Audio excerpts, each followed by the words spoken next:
خب در بحث در واقع دایمنشن ما با زدن دی اینتر وارد بخش دایمنشن میشیم. میخوایم یک دایمنشن دیگری تعریف بکنیم. قبل از در واقع گفتن این نکته، این صفحه جوری تنظیم شده، این صفحه‌ای که ما در واقع خدمت شما معرفی کردیم، که در واقع ما گفتیم این واحدی که در واقع تو نرم افزار ما ترسیم میکنیم با اسکیل 1/1 هست. اما شما این رو در نظر بگیرید که ما در واقع در این کاغذی که ما در نظر گرفتیم، برای مثال اگر زمین ما 10 متر باشه، ما این رو با این تنظیم کردیم. یعنی الان اگر من خطی میکشم که ابعادش 20 باشه، انگار مثلا حالا ما یه زمینی یه بعدی داریم که 20 متر هستش. خب وقتی من این رو 1/10 ترسیم کردم، یعنی 1/10 متر، درسته؟ میشه 10 سانتی متر. بهتره، یعنی ما مثلا وقتی که در واقع این حالا فرض مثلا بگیریم اگر این ابعاد یک زمین بود، این ابعاد یک قطعه است، ابعاد یک مثلا تیکه یک، حالا 10 سانتی متری، 20 سانتی متری، چنین چیزی. برای اندازه‌گذاری چنین المانی ما بهتره از دایمنشن در واقع تو بعد میلیمتر استفاده بکنیم. برای این کار فرض بگیریم که اگر این متر باشه که 10 هستش، این باید به میلیمتر باشه. برای این کار میریم وارد قسمت دایمنشن میشیم. در این قسمت حالا این در واقع میتونه از روی یکی از اینها شروع بکنه، فرق نمیکنه. ما از مثلا میگیم که از مدل استانداردش یه نیو میخوایم بسازیم، یه دایمنشن دیگه میخوایم بسازیم. میگیم مثلا اندازه گذاری 1/10، یعنی تو اسکیل 1/10. اون حالا مثلا فرض بگیریم اگر زمین بود یا حالا اون بودی که ما با متر ترسیم کردیم، اونها واحدش 1/100 خواهد بود. ما این رو با واحد 1/10 نشون میدیم. یعنی در واقع اسکیل این ترسیماتی که ما برای این در نظر خواهیم گرفت 1/10 خواهد بود، ولی واحد اندازه گیریش میلیمتر خواهد بود. خب حالا ما میگیم با همین استاندارد در واقع شروع کنه. خب یک چنین پنجره‌ای باز میشه برای تنظیماتی که ما داریم. در واقع سربرگ اولش که لاینز هستش. یک نکته رو هم بگم، در این دایمنشن ها نیازی به گرفتن خطوط ضخیم نیست. بنابراین حالا ما تمام دایمنشن ها رو در حالت رد ترسیم میکنیم. این رو میذاریم با حالت بایلیر که اون تنظیماتی که گفتیم در واقع لحاظ بشه. خب ببینید ما یه گزینه اینجا هستش، میاد این دایمنشن لاین رو حذف میکنه. ببینید اگر این تیک رو من بزنم، اگر هر دو رو تیک بزنم، کلا اون خط و فلشی که در واقع ترسیم میکنه برای دایمنشن رو حذف میکنه. ما نیازی به این کار نداریم. برای بیسلاین اسپیسینگ هم بهتر 0 در نظر بگیریم. حالا اینجا ابعادش مشخص نمیشه که من نشون بدم، حالا فعلا این رو ما 0 در نظر میگیریم. بعد اکستنشن لاینز، ببینید یک سری خطوط صاف هست در کنار هر دایمنشنی که ما بستگی داره، حالا بعضیا در نظر میگیرن، بعضیا در نظر نمیگیرن، اون دیگه بستگی به ترسیم داره. مثلا میگم در محدوده در واقع مثلا ترسیم زمین شاید به درد بخوره. مثلا میگم ما وقتی میخوایم اندازه‌گذاری یک قطعه ای رو انجام بدیم، فکر میکنم نیازی به اینها نباشه. بنابراین حالا رنگش رو ما هم روی رد قرار میدیم، اینها رو هم بایلیر میکنیم، اما کلا ما اینها رو حذف میکنیم. این خطوطی که در واقع مثلا اگر این قطعه باشه، اینا رو با این خطوط وقتی نشون میده، یه مقدار کار شلوغ میشه. بحث این هستش. خب ما از این صفحه تنظیمات رو انجام دادیم. در قسمت بعد ما 3 مدل دایمنشن میخوایم تعریف بکنیم. یک مدل دایمنشن 1/10 هست. البته حالا ما 2 مدل تعریف میکنیم. یک مدل دایمنشن 1/10 هست. برای اروهدزش میتونیم شکل مختلفی انتخاب بکنیم که الان اگر ببینید تو این شکل هستی فلش هستش، ما می‌بینیم رو به صورت آبلیک انتخاب میکنیم. ببینید این فرقش با اینه که ضخامت این خطی که انتخاب میکنیم مقدار ضخیم‌تره. ما خیلی ضخامت ضخیم فعلا تو اندازه‌گذاری 1/10 و اندازه‌گذاری میلیمتر نیاز نداریم. حالا اگه این بحث لیدرش هستش، حالا لیدر رو همون به صورت فلش انتخاب میکنیم. بعدا میگم که بحث لیدر چی هستش. اگر مثلا بخوایم با یک فلشی یک مثلا المانی رو نشون بدیم، برای مثال فرض کنیم ما میخوایم این قطعه رو نشون بدیم با یه فلشی که به این صورت نشون میده، این منظور اونه، میگه المان سر اون چی باشه، اونم که ما هم دوباره همون فلش یا کلوز فیلد رو انتخاب میکنیم. حالا به لحاظ سایز ما همین سایز میزنه میمونه تا من بگم که چرا این رو کم لحاظ خواهیم کرد. دایمنشن بریک رو هم باز هم نکتهشو خواهیم گفت، فعلا همین عدد بمونه، ما دوباره برمیگردیم. در مورد تکست هم ما در واقع میشه تکست های مختلفی رو به لحاظ معزوف فونت انتخاب بکنیم و در اینجا لحاظ بکنیم.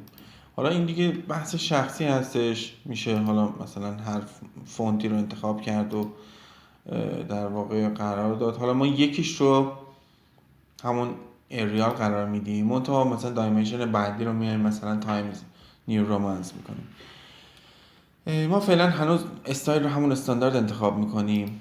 دوباره رنگ رو ما روی رد قرار میدیم. البته رنگ رو همون روی سفید قرار بدیم، چون رد یه مقدار خوندنش تو حالت فرقی هم نخواهد کرد. خب ارتفاع تکستمون رو هم حالا اینجا 18 صدم زده، اینا رو فعلا تغییر نمیدم، منتها ما بعدا خواهیم دید که چه اتفاقی خواهد افتاد. حالا بحث های دیگری هستش که اینجا یک بحثی که یونیت هست، اسکیل فاکتور. ما گفتیم اون خط قبلی رو ما دایمنشن مثلا حالت متر بود، اینو میخوایم میلیمتر بکنیم، بنابراین این قطعا 1000 برابر اون خواهد بود که ما بتونیم به میلیمتر، مثلا میگم اگر خطی 1 متر ابعاد و اندازهش وقتی به میلیمتر تبدیل میشه 1000 میلیمتر، ما این رو داریم میگیم. و اینکه ما بعد اشعار رو در حالت میلیمتر نمیخوایم، چون دیگه بس دقت اندازه‌گیری خیلی زیادی مد نظرمون نیست. نکات دیگری هست که خیلی به درد ما نخواهد خورد. اوکی میکنیم و کلوز رو میزنیم. الان در قسمت انوتیت دایمنشن اصلیمون همین شده که تعریف کردیم. حالا میایم این خط دایمنشن میزنیم. خب همونطور که میبینید این خط به لحاظ اندازه این عدد درسته، یعنی به واحد میلیمتر شده، منتها خیلی شکل مناسبی نیست. ابعاد خیلی بزرگه، این عدد داخل این قرار نگرفته، این اندازه ها خیلی از اون قطعه‌ای که ما داریم هم بزرگتره. برای تنظیم اینها دوباره وارد این قسمت میشیم و در قسمت مودیفای همون است که اندازه گذاری 1/10 رو میایم در واقع اینها رو میکنیم در حد، فکر میکنم 200 کافی باشه. حالا باز چک میکنیم، این رو هم در حد 200 قرار میدیم.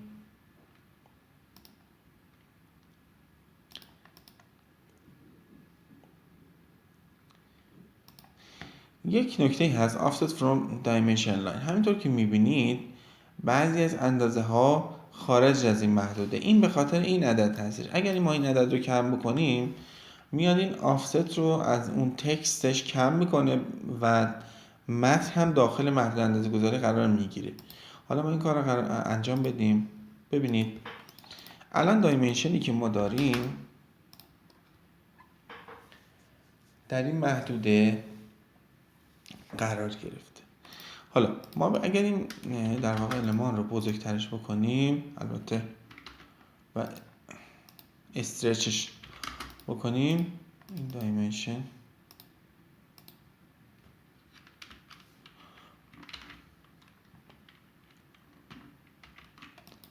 این فکر میکنم در اینجا قرار گرفته که حالا تا حالت استیج انتخاب نمیشد. ببینید این خطوط در واقع اندازه‌گذاری هم ظاهر میشه. اون اندازه خیلی فکر کنم کوچیک بوده که حالا این ترسیم نمیتونه بکنه. خب ما فرض میکنیم یک دایمنشن این شکلی ساختیم، یه دایمنشنی هم برای همین در واقع حالت مصر خودمون بسازیم که این رو در واقع به ما نشون بده. ببینید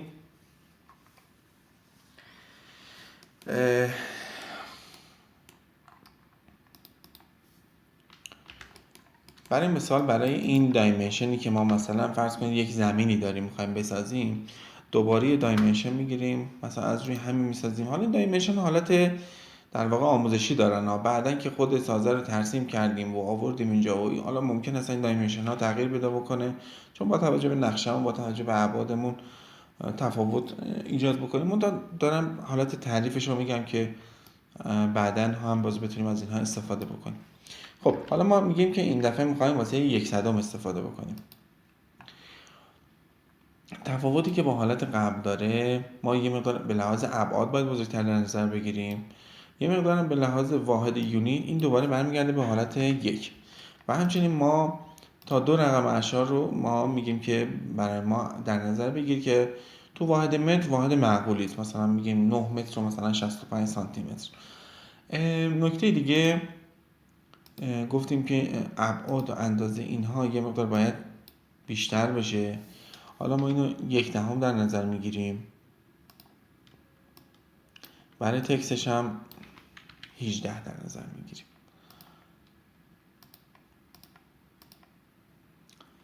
نکته دیگری هم اگر نمونده باشه ما این رو اوکی خواهیم کرد.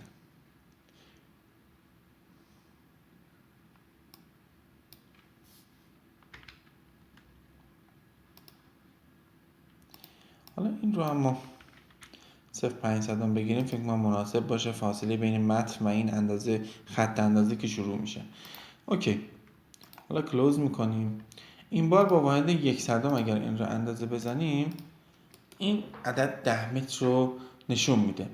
نکته بعدی ما میایم اندازه گذاری 1/100 رو شکل در واقع این اروهد هاش رو همون حالت در واقع فلش در نظر میگیریم که این تفاوتی باشه بین این دو اندازه گذاریمون. خب این هم از بحث، حالا یه توضیحاتی کلی در مورد بحث اندازه گذاری. نکاتی که گفته شد بحث لایه ها تا حدود تعریف لایه ها گفته شد. گفتم زیاد خیلی ما وارد بحث لایه ها نخواهیم شد، فقط بحث رنگ هستش. اندازه گذاری صفحات گفته شد. بحث متن انگلیسی و فارسی در اتوکد.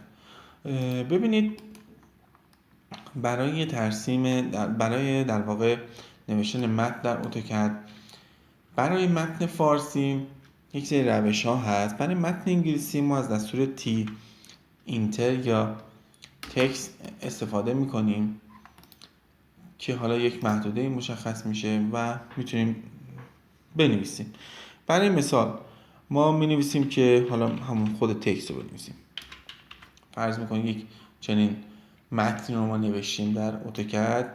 شما وقتی حرف انگلیسی رو مینویسید اینجا شما میتونید بیاین تنظیماتش رو انجام بدید، حالا به لحاظ اینکه بولد باشه یا همون تنظیماتی که به هر حال میتونیم فونتش رو عوض بکنیم. تمام کارا رو میتونیم انجام بدیم و در نهایت با کلیک کردن توی این نقطه این متن نوشته میشه و حالا به هر حال کاری که میخوایم انجام بدیم. منتها برای متن فارسی یه مقدار داستان پیچیده تره. برای متن فارسی شما یک در واقع دو راه دارید. یا استفاده از یه سری نرم افزارها مثل فارسیار هستش که شما با این نرم افزار، برای مثال حالا من بحث ویندوز هم دچار مشکل شده این حروف مشخص نیست، خیلی ساده است. شما فکر میکنم با نوشتن متنتون به صورت فارسی در اینجا میتونید با زدن این کلیک و زدن این دکمه این حرف در واقع وارد محیط اتوکد بشه.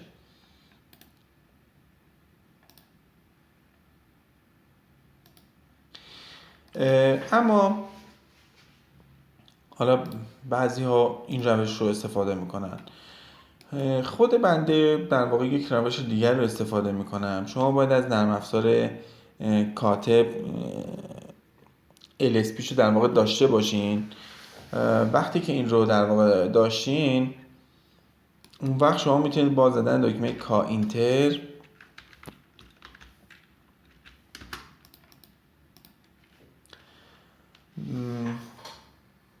در واقع فونت ویندوز رو همون حالت انگلیسی قرار میدین، حالت نوشتاریش رو. منتها متنتون رو به صورت فارسی، در واقع فارسی انگلیسی، البته نه فارسی انگلیسی اونجوری که میگم شما متنتون رو فارسی تایپ کنید، منتها بذارید همینجا انگلیسی نوشته بشه. برای مثال من کلمه متن رو مینویسم، دوباره اینتر میزنم، این به این صورت هستش. خب حالا که این رو نوشتیم، البته فقط شما باید بحث کاتب رو حتما داشته باشین تا بتونید این در واقع کار رو انجام بدید. میتونید با متن فارسی که قبلا نوشته شده این رو مچ بکنید، حالا با هر خط و خطوطی که در واقع شما دوست داشته باشین. تو این فایل در واقع کاغذی که دادیم خدمتتون چند تا فایل متن فارسی هم هستش، شما میتونید از این استفاده بکنید، بیارید اینجا و با هر کدوم از اینا مچ بکنید، حالا با هر فونتی که در واقع مناسب هستش برای خودتون. این هم پس یک روش فارسی نوشتن در واقع نقشه های ما هستش. خب یک نکته دیگری هم در مورد یک سری دستورات اتوکد ارائه خواهد شد خدمت شما. بعد ترسیم یک میلگرد و خاموش رو خواهیم انجام داد و انشالله این بخش تمام خواهد شد و بریم سراغ بخش‌های بعدی. خب یک سری دستورات هست که خیلی پرکاربرد هست، ما اینها رو در واقع خدمت شما ارائه بکنیم. حالا ما از این فایل خارج بشیم. دستور اولی که خدمت شما میخوایم ارائه بدیم دستور آفست هستش. دستور آفست برای مثال ما اگر خطی داشته باشیم، بخوایم این رو در واقع مثلا 20 سانتی متر اینورتر هم دوباره یک خط دیگه از این ترسیم بشه، مثال از دستور آفست استفاده میکنیم یا دستور او اینتر. این رو میزنیم، حالا میگه من چه مقدار از این آفست در نظر بگیرم. ما عدد 2/2 رو وارد میکنیم، اینتر رو که میزنیم خط رو انتخاب میکنیم و در محیطی که میخوایم چپ یا راستش باشه دوباره کلیک میکنیم، این آفست رو انجام میده. آفست برای مثال مثلا به چه دردی میخوره؟ شما فرض کنید ما یه محیطی داریم در 10 سانتی متریش هم مثلا یه المان دیگری هم قرار داره به همین شکل، اون وقت از دستور آفست استفاده میکنیم و این رو آفست میکنیم تا این ترسیم بشه. خیلی کار ما رو سریع میکنه و به درد ما خواهد خورد در واقع کارهایی که ترسیم هایی که خواهیم داشت. دستور بعدی بحث تریم هست. خب ما یک خطی داریم، خط افقی فرض کنید، یه خط قائمی داریم، میخوایم که این ناحیه نباشه، میگیم که این قسمت فرض میکنیم اضافه هستش، ما میخوایم محدوده ما فرض کنیم تا اینجا باشه، این خط بیشتر از این ادامه پیدا نکنه.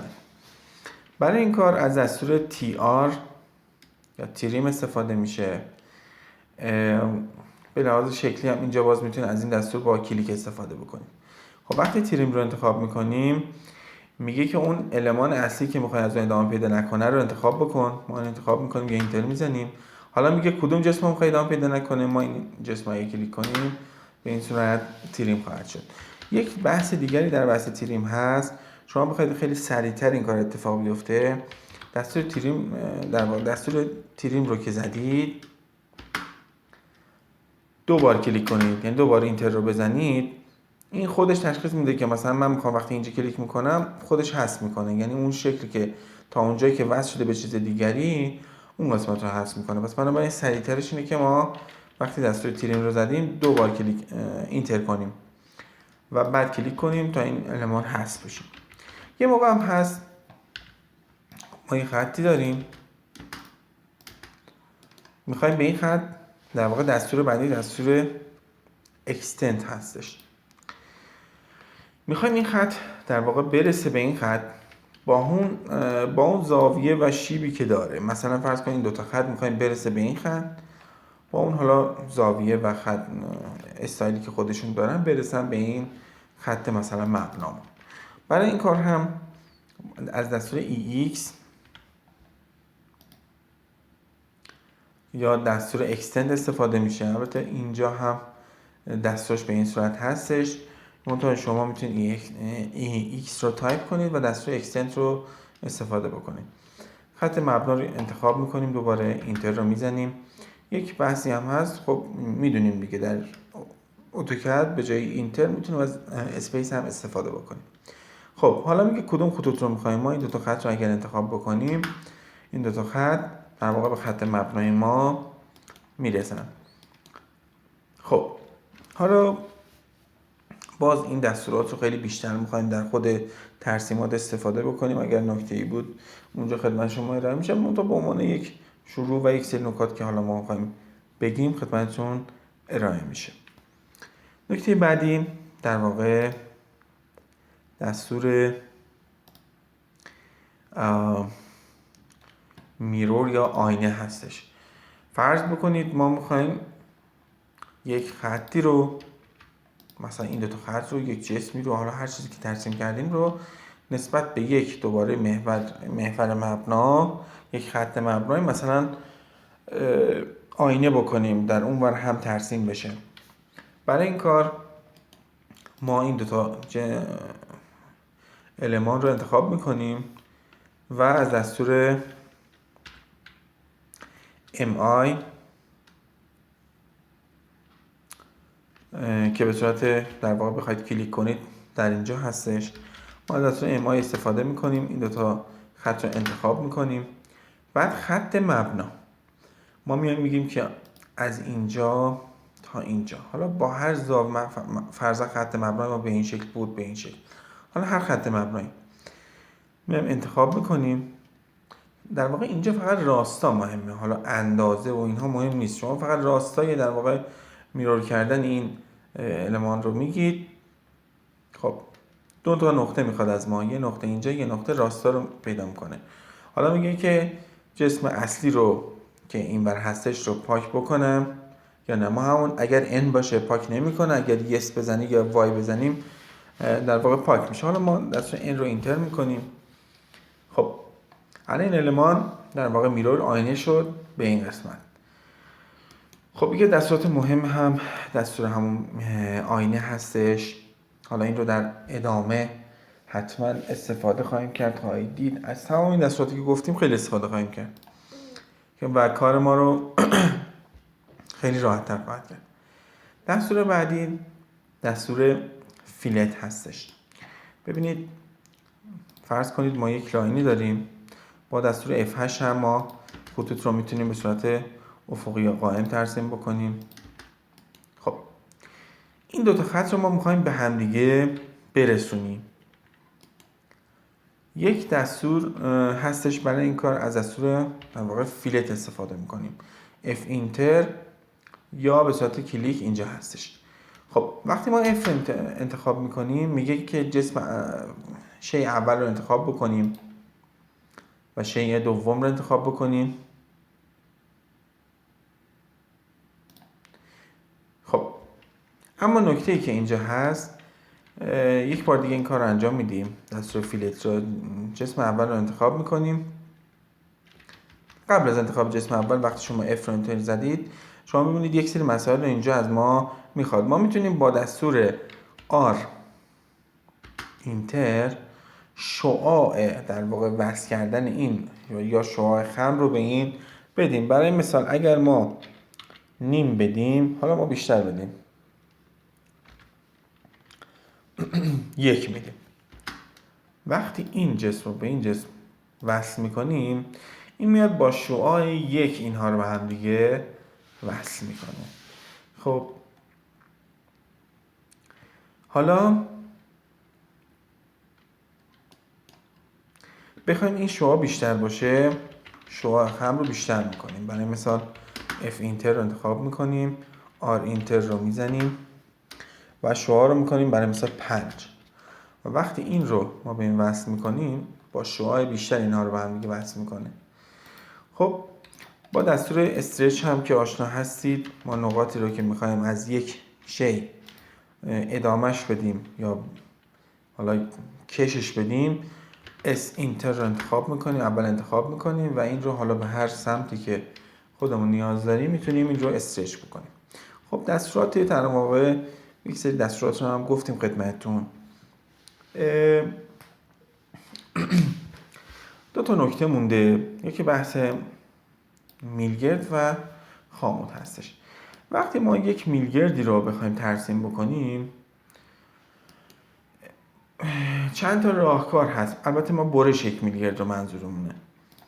فرض کنید من اینو بگیریم یک میلگرد باشه، شما میتونید یک کاری بکنید، این رو بیایید مثلا حالا این رو هچش رو به صورت سولید انتخاب بکنید تا بشه یک میلگرد. یک راهکار این هست. یک راهکار استفاده از دستور DO یا دونات هستش.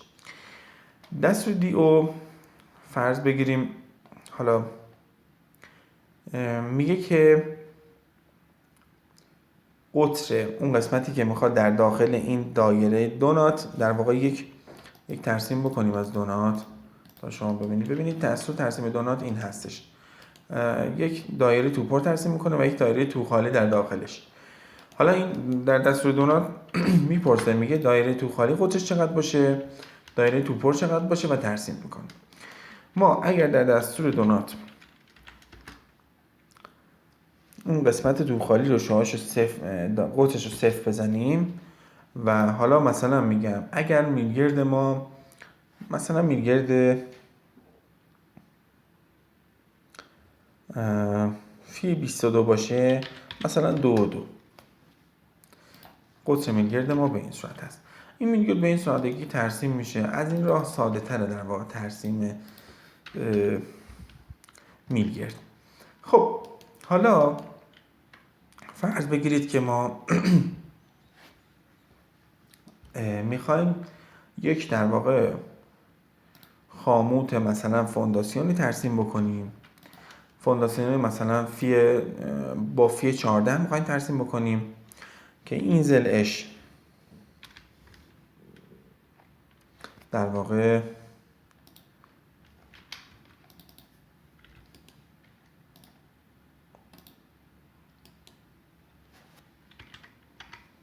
برای مثال سی هستش، این ور حالا فرض بگیریم مثلا 1 متر هستش، این طولش هم باز سی هستش. ما میخوایم این خاموت رو به صورت درستری ترسیم بکنیم. فرض بگیریم در فونداسیون یک مقطع این خاموت وجود داره. برای این کار در ابتدا از دستور آفست استفاده میکنیم. فرض بگیریم که ما گفتیم قطر این خاموت ما 1.4 هستش. منتها چون میخوایم آفست بکنیم در واقع نصفش رو ما بدیم، انگار ما از شعاعش استفاده میکنیم. بنابراین از عدد 7 هم استفاده میکنیم برای آفست. یه 7 هم این ور آفست میکنیم، یه 7 هم این ور آفست میکنیم. خط مرکزی رو حذف میکنیم. بعد میایم این دو تا نقطه رو به هم دیگه وصل میکنیم. تقریبا اون شکل خاموت ما ایجاد شده. ما تا دو تا نکته مونده. یکی بحث در واقع این خم یا همون از دستور فیلت ما میتونیم این کار رو بکنیم.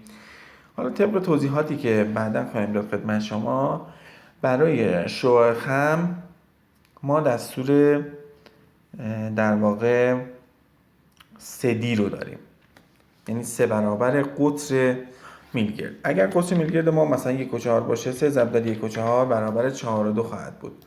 بنابراین ما از دستور F اینتر استفاده میکنیم و R اینتر رو باز میزنیم، 4.2 رو انتخاب میکنیم. حالا این بار میایم از این به این دستور فیلت رو اجرا میکنیم. یک بار دیگه برای این در واقع میلگرد این کار رو میکنیم.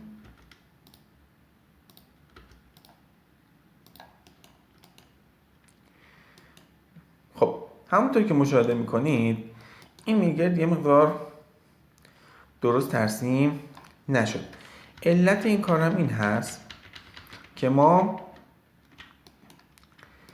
وقتی دستور در واقع فیلت رو استفاده میکنیم باید شعاع در واقع هر کدوم از اینها رو حساب بکنیم. ببینید این 4 و 2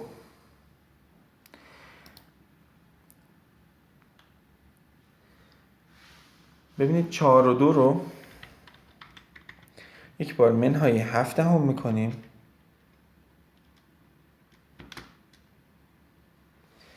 یا به نحو دیگه ما 4 و 2 رو یک بار منهای 7 هم میکنیم میشه 3 و نیم. برای قسمت داخلیش از 3 و نیم استفاده میکنیم